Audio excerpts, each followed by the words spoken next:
Hello everyone and welcome back to my channel. Today I have a nail polish collection video for you guys. At the beginning of the year I sorted through all of my nail polish and my goal was to have it fit in this little basket because realistically with the space in my cabinets that I had to have something that was very compact. So I dwindled down to stuff that was fitting in that basket.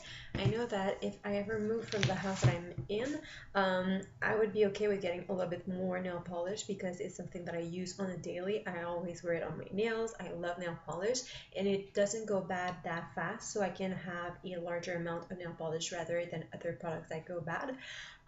But for the space that I have in this apartment, I didn't want to have anything more than what I own right now.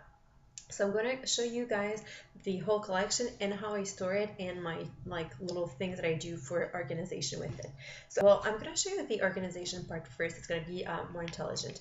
So this is how I store it. On the first row, I keep all of my, they're not nail polishes, they're like top coats, base coats, and any other tools. So like the whites are in the front. Then I keep in the first section the ones that are more fall appropriate or season appropriate, and my neutrals are usually in the second row. They stay there pretty much all year through. And I also keep on the sides, because I have a little bit of space, I keep a nail polish remover pen, so when you have touch-ups to do, and I usually keep a nail file in there as well. And the rest of my nail stuff is usually in the back of that tray. And what I do on top of my nail polishes, you can pretty much see it in the camera already, but I just have a little dot of nail polish on top of each and every one of those. So when they're in a drawer and you pull out the drawer, you see everything that you have very visually, and it's very easy for me to find what I'm looking for. So how I did those was very easy. I just took a sheet of like labels, plastic labels that I had a sticky side and a white side, and I would just paint a little bit of my nail polish on top of it until I had the opacity that I wanted, and then I would just use a something that you can perforate your paper with, and that's what I used on all of those to make like little rounds with the colors of my polishes. And I used to have ones that I cut out like on my own, but I think that the little rounds are a lot more uniform and I think it's better looking that way. So I'm going to start off with the colors. I'm also going to have pictures of every nail polish on my nail swatches of every nail polish inserted in this video as I go. So the first one that I have is a newer addition to my collection, and it's Essie's Style Cartel. So it's very deep blue. This one is pretty much a one coater, so the picture you're going to see right afterwards was only one coat with this one. So a very enjoyable polish. Then I have OPI. This is Royal Rajah Ruby. So it's depending on how you're seeing it. Sometimes it looks like kind of red, and sometimes it looks like a brown color. So it's between both. So this one is kind of shimmery a little bit. Then I have the next one that I have right here is Sally Hansen, and it's in the color 380 Forbidden Fudge. It's the one that I'm wearing on my nails right now, and this one has like this very deep brown color and it has like a little bit of shimmer that's more on the gold side. This one is not as much of a quality polish as I would like it to be. I put it on this week and I remembered why I don't like it as much, but basically it's like if you put a base coat underneath, it's going to be pretty much a one coater, so this is good, but it never dries. It's terrible. Like honestly, you could have it on for like 2 hours and it's not going to be completely dry. Well, to the touch, it's pretty dry, but anytime that you put any pressure to it, it's still gonna smudge and smear. So the thing that I found to make it work for me is that once it's pretty much dry, I have to top coat it right away. Otherwise, I'm always getting like chips. Well, they're not really chips because they're more like smears and just like the polish like moving around. It is not a stable polish, but I freaking love the color of that one. It has like, it's not a like one color brown, it has multi-tones to it, so it's very enjoyable, but the formula is not amazing, but with the top coat over it, it works like a charm. Then in the lines of the browns, I have another one. They're kind of similar in color. This one is a little bit deeper, but this one they're definitely not the same finish. This one is also a newer one, and it's from Essie, and its partner in crime, so it's from their latest collection. And this one is also a one coater, so this is a great one. Then I have from the summer collection, still my browns. I like browns and neutrals, so I have a few of those. And this is Fierce No Fear. Technically, it was, sorry, the cat wants to join us. Technically, it was in the summer collection, but it definitely transitions so well into fall. I think it's even more on a fall color for me, but I wear it a little bit in the summer as well. So it's like a lighter chocolate color. I really like it. And this one also is a one coater. Then moving on to more like nudes, neutral and nude colors.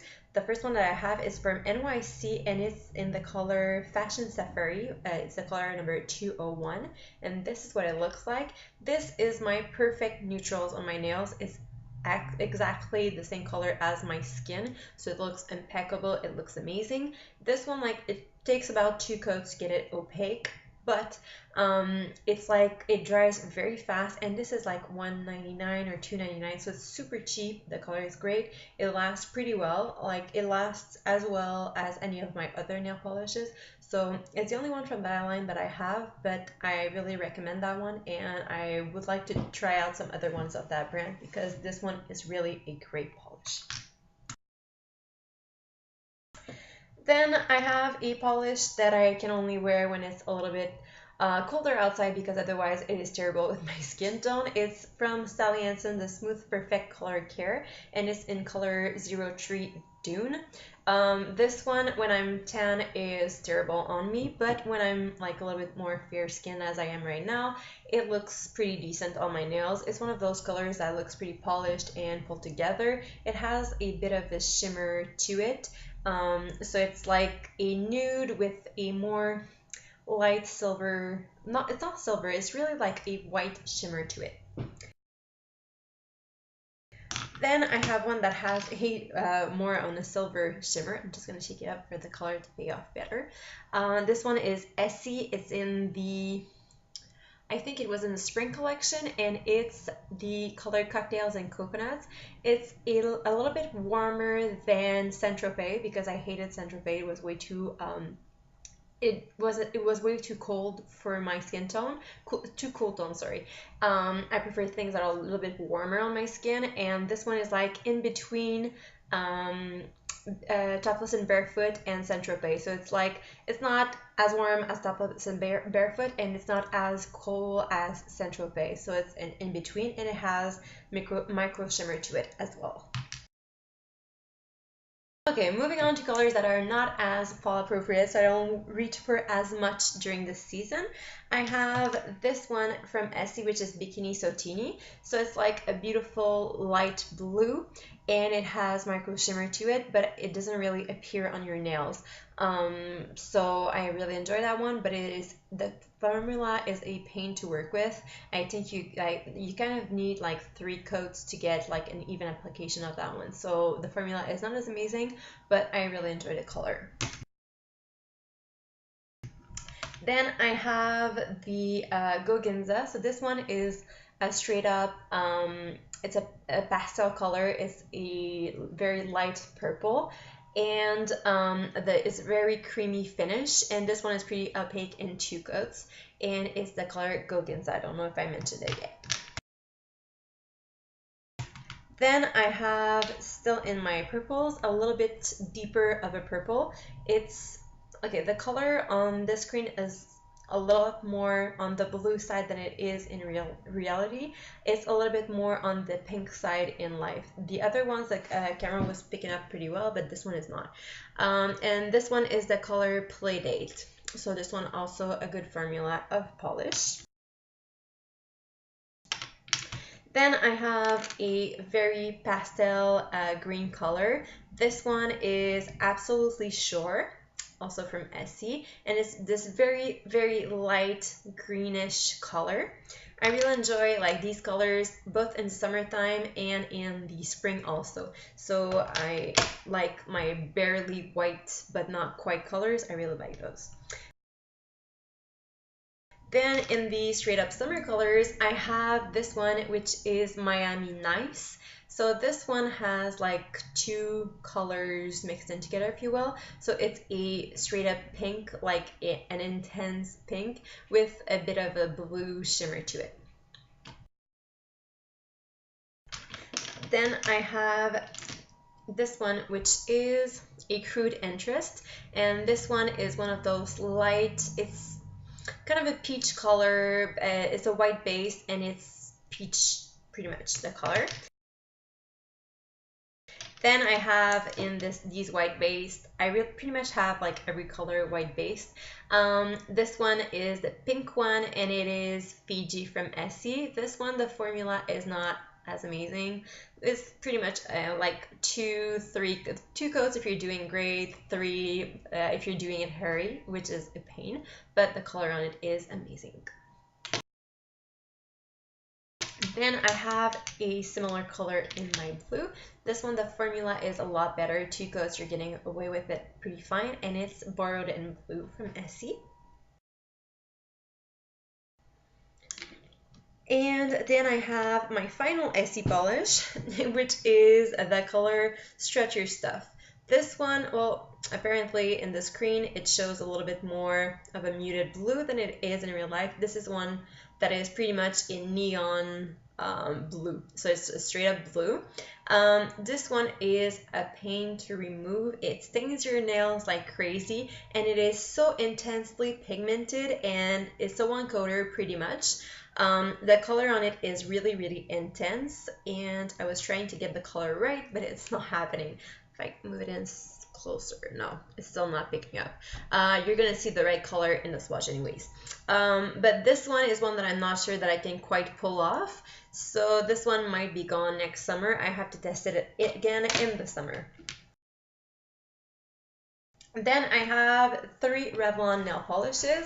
This one was a favorite in the summer. It can pretty much transition into fall, and it's the Copperglaze Platinum, sorry. So this one is a very like shimmering, well, it's not shimmer, it's like a metallic, and it is pretty much copper color. I really like that one, and it looks fabulous on the nails. Then my other Revlons that I have this one, which is 580, which is Eclectic. So this one is like a mint. It's a little bit more on the green side than on the blue, but somewhere between a blue and a green. So really enjoyed that one. In the summertime and in the springtime, it's amazing. Then I have my final Revlon one, which is this one. It's Orange Pop from Revlon. This one was like a scented one, but I think they make the exact same color in the non-scented version. And this one is like an orange that has like, it has like some red and some orange to it depending on the light that you're looking at it from. So I know the color says orange, but it's more of a reddish orange. It's more of a coral color to me. And that one mixed in with that one, like if you're doing a manicure and you have an accent nails, these go hand in hand together because they're pretty much the same type of formula. Then I have another like orangey, not a coral, it's more of a peach color, but it's a lot more pigmented and more intense on the nails than the one that I previously shown. This one is a muted one, and this one is a stronger one, and I'm gonna have to shake it because it just drew a line in the polish. This one is from Salon Perfect, so this is like a $2 nail polish, and it's in the color Bellini. Then I have my collection of OPIs. I only own 3 OPIs because they're not my favorite brand at all. I have 2 that are glitters, and I have one that's a regular one. This one was from the Neon Lines for the summer, and it is You're So Out of Line. I like that one a lot in the summer. It looks pretty neat on the nails. And what sold me off on it is I was seeing it on people's hands on YouTube, and I was like, yeah, why not? It looks amazing on them. I'm gonna buy it. It's not my favorite one on me, but it's still a very fun color to have in your collection. And I wear that one a lot more than I wear this one, which is equivalent in intensity. So my two last OPIs are two glitters, and you can tell by the color of them that they are the glitters I use for like special occasions. Like I bought them around Christmas time like 2 or 3 years ago. I wear them for Christmas, and I wear them like on St. Patrick's or Valentine's Day. And I don't love the formula of these. There's one that has a better formula. I think the green one has a better formula, but I'm not sure. You're going to be able to tell by the hand swatches which one is better than the other. But basically they're okay. They're not amazing, but I really enjoy their color. They have like different flexes of glitter. They have like very small green one, and it's a clear base, and they have larger silver glitter to them, and they also have like larger red glitter and green glitters in them. Anyhow, they are a good look, but you need like a lot of coats to make them work. In the swatches that I'm gonna insert for both of these, you're gonna see over white and over no color at all. Then moving on to the last section, which are my most like tool products. The first one that I have is this white nail polish that you can use as a base and also for a French manicure. This one is Essie's Blanc. Actually, I think it's pronounced Blanc, but anyhow. And then I have this Sally Hansen Big Matte Top Coat if I want to make anything matte. I don't typically go for matte. Sometimes it's only going to be on an accent nail, but sometimes you can use that as a base coat for streakier nail polishes. I saw that on, I don't remember whose channel I saw it. Anyways, I'm going to link her video down below. She's an amazing girl for nails. She has a lot of tips and tricks for nails, and I stole her idea, and now that's what I'm doing. Like if I have a streaky nail polish such as Fiji or something, I will lay down a coat of a matte top coat beforehand, and it works very well.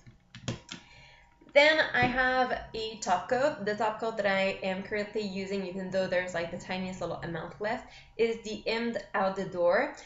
This one is an amazing top coat. It is great. It is very shiny, as you can tell on my nails, and it lasts and lasts. So I had that one for a very long time. It thickened a little bit, but it's still really workable. And when I say a long time, I mean like more than at least 5+ years, and it is still holding on very well. So I'm about to be done with that one. I want to test out a new one, and if that one doesn't work as well, I'm going back to that one. So it's a very gray one. I really recommend it. And the base coat that I'm currently using, although it's not the best base coat, it works pretty well. It's the Sally Hansen Miracle Cure Strengthener. So this one I'm using when my nails are starting to get streaky and stuff. That's what I'm using. I don't typically wear base coats and top coats on every polish. Usually I will wear that if it's a polish that tends to stain my nails, or if my nails are doing pretty bad. And top coats, I'm only putting it on when I know it's a polish that doesn't stay as well as I would like it to, or if it's not as shiny as I would like it to. Typically, I only put nail polish and nothing over or under it. So this is my whole nail polish collection. I hope you enjoyed that video, and I will see you in the next one. Bye-bye.